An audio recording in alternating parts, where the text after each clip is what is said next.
আপনারা দেখছেন cooking house of Anima. এখানে একটা পেঁপে নিয়ে নিচ্ছি। পেঁপেটা সম্পূর্ণ নিরামিষ একটা রেসিপি তোমাদের সাথে শেয়ার করব। তার জন্য আমি এখানে একটা পেঁপে নিয়ে নিয়েছি, একদম রসুন পেঁয়াজ ছাড়াই করব। দেখতে থাকো বন্ধুরা পেঁপেটা আমি কিভাবে করি। তার জন্য সবার প্রথমে আমি পেঁপেটাকে কেটে নেব এইভাবে।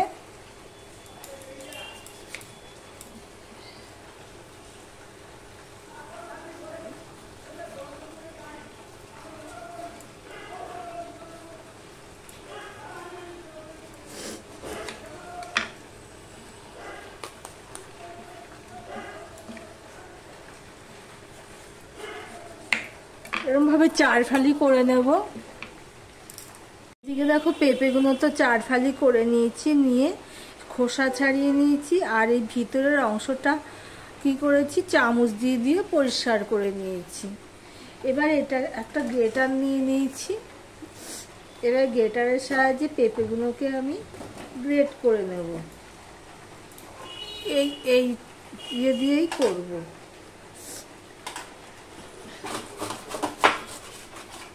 দেখো বন্ধুরা সম্পূর্ণ নিরামিষ, এর মধ্যে আমি আরও কিছু দেবো। দেখতে থাকো বন্ধুরা, স্কিপ করো না। আর ভিডিওর শুরুতেই একটা লাইক দিয়ে কন্টিনিউ করো বন্ধুরা। এই পেঁপেটা এইভাবে রান্না করলে যারা পেঁপে খায় না তারাও চেটে পুটে খেয়ে নেবে, এতটাই স্বাদ হয়। রুটি ভাত তরকারি সবেতেই খুব ভালো লাগে খেতে। আর এখন তো পেঁপের সিজন, বাজারে ভরপুর পেঁপে। তোমরা জানো অনেকের বাড়িতেও পেঁপে গাছ আছে, পেঁপে হয়। দেখো ঠিক এইভাবে আমি গ্রেট করে। দেখো বন্ধুরা সমস্ত পেঁপেটা আমার গ্রেট করা হয়ে গেছে।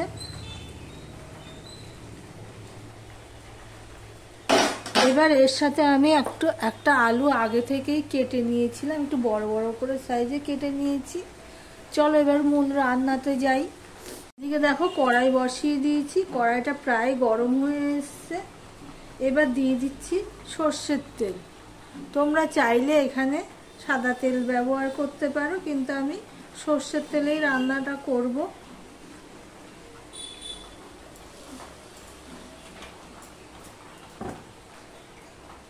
ফোড়নে দিয়ে দিচ্ছি দেখো শুকনো লঙ্কা আর তেজপাতাটাকে আমি ছিঁড়ে দিয়ে দিয়েছি। আর হাফ চামচের মতন আমি জিরে নিয়েছি, সেটাও আমি দিয়ে দিলাম।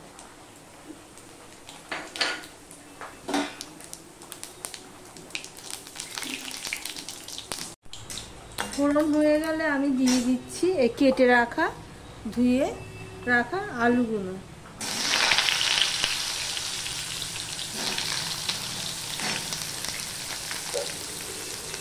দিয়ে দিচ্ছি অল্প একটুখানি নুন। এবার আলুটাকে কিন্তু আমি ঢাকা দিয়ে দিয়ে ভেজে নেব। দেখো বন্ধুরা আলুটা ভাজা হয়ে গেছে, প্রায় দেখতে পাচ্ছ ভাজা হয়ে গেছে। এই অবস্থায় আমি এখানে দেখো একটা টমেটো কেটে রেখেছি, আদা 1 চামচের মতো হবে, আর কাঁচা লঙ্কা সেটাও আমি দিয়ে দিলাম। দিয়ে সম্পূর্ণটা মিশিয়ে নিয়ে আমি আরেকটুখানি ভেজে নেব। দেখো কিভাবে মিশিয়ে নিচ্ছি আদাটাকে, আদা টমেটোটাকে, আর 2টো কাঁচা লঙ্কা দিয়েছি। মিশিয়ে নিয়ে আদার যতক্ষণ না কাঁচা গন্ধটা চলে যাচ্ছে, টমেটোটা নরম হচ্ছে, ততক্ষণ পর্যন্ত আমি ভেজে নেব।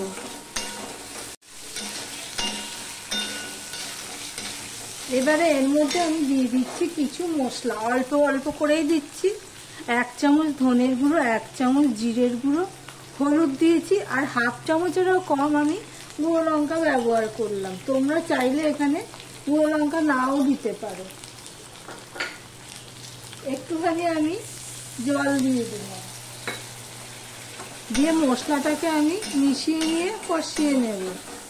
আমার ভিডিওটি যদি ভালো লেগে থাকে প্লিজ লাইক কমেন্ট শেয়ার করে দিও। আর যারা নতুন বন্ধু ভিডিওটি দেখছো এখনো পর্যন্ত সাবস্ক্রাইব করোনি, তাদেরকে বলবো সাবস্ক্রাইব করে পাশে থাকার জন্য। দেখো বন্ধুরা তখন তো আমি সামান্য নুন দিয়েছিলাম, তাই আমি নুন দিয়ে দিলাম। স্বাদ অনুযায়ী আমি নুনটা দিলাম, পরে লাগলে দেব। মশলাটা প্রায় কষানো হয়ে গেছে। এই অবস্থায় আমি দেখো এখানে ছোলা নিয়ে নিয়েছি। হ্যাঁ বন্ধুরা, এই ছোলাটা আমি আগের দিনকে ভিজিয়ে রেখেছি, 1 মুঠের একটু বেশি ছোলা আগের দিন রাতে ভিজিয়ে রেখেছি। সেই ছোলাটা আমি ধুয়ে নিয়ে দিয়ে দিচ্ছি। এই ছোলা দিয়ে রান্না করলে হেলদিও তো বটে, হ্যাঁ খেতেও ভালো লাগে। খেতে যেমন ভালো লাগে তেমনই হেলদি রেসিপি। আর ভাত রুটি সবার সাথেই খেতে ভালো লাগে। দেখো বন্ধুরা, ছোলাটা দিয়ে আমি 2 মিনিটের মতন কষিয়ে নিয়েছি। মশলাটাও কষানো হয়ে গেছে, তেল ছাড়তে শুরু করেছে। এবার এই অবস্থায় আমি দিয়ে দেবো এই পেঁপেগুলো।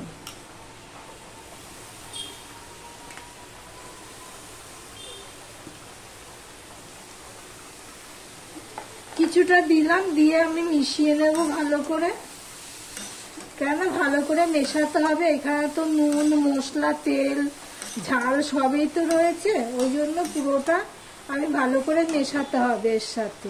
তাহলে কি হবে, এর সাথে যখন সিদ্ধ হবে খেতে ভালো লাগবে, না হলে ভালো লাগবে না। দেখো সম্পূর্ণ পেঁপেটা আমি দিয়ে দিলাম। সম্পূর্ণ পেঁয়াজ রসুন ছাড়া একটা রেসিপি।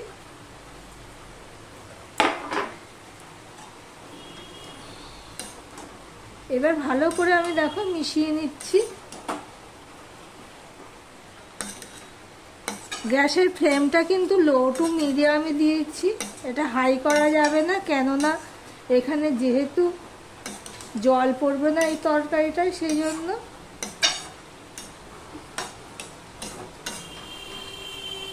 ভালো করেই মিশিয়ে দিতে হবে।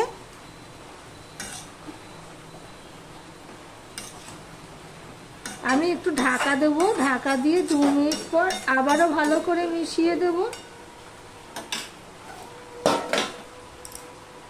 আমি তোমাদের সামনে 6 থেকে 7 মিনিট পর আসলাম। মাঝে 2 বার এসে আমি এইভাবে নেড়ে দিয়েছিলাম।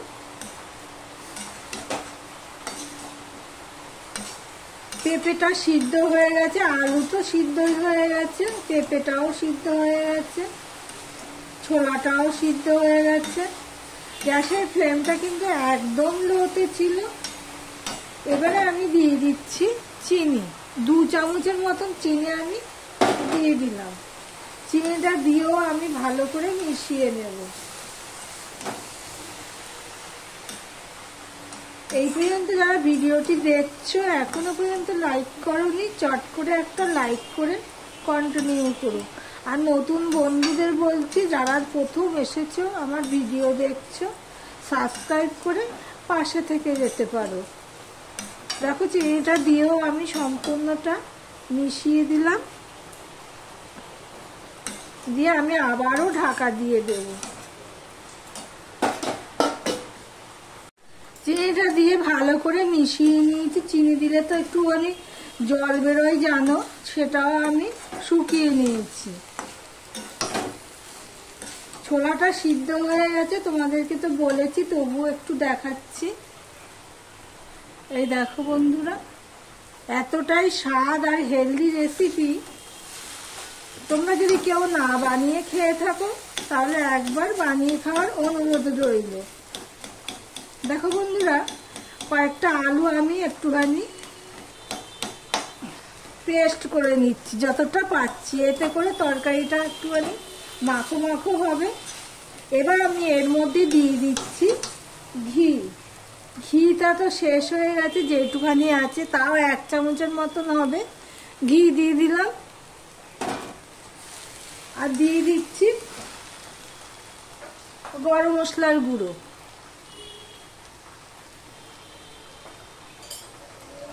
গরম মশলার গুঁড়োটা দিয়ে আমি ভালো করে মিশিয়ে নিচ্ছি, ঘি গরম মশলার গুঁড়োটা দিয়ে। তোমরা দেখেই বুঝতে পারছো তরকারিটা কতটা ভালো হয়েছে। ভাত রুটি সবের সাথেই খাওয়া যাবে। যারা পেঁপে খায় না, বাচ্চারা বিশেষ করে খেতে চায় না, তারাও খেয়ে নেবে এইভাবে করলে। তাহলে গ্যাসটা অফ করে দিলাম আর স্ট্যান্ডিং টাইম আমি রেখে দিলাম। ভিডিওটি আজকের মতন এখানেই শেষ করলাম।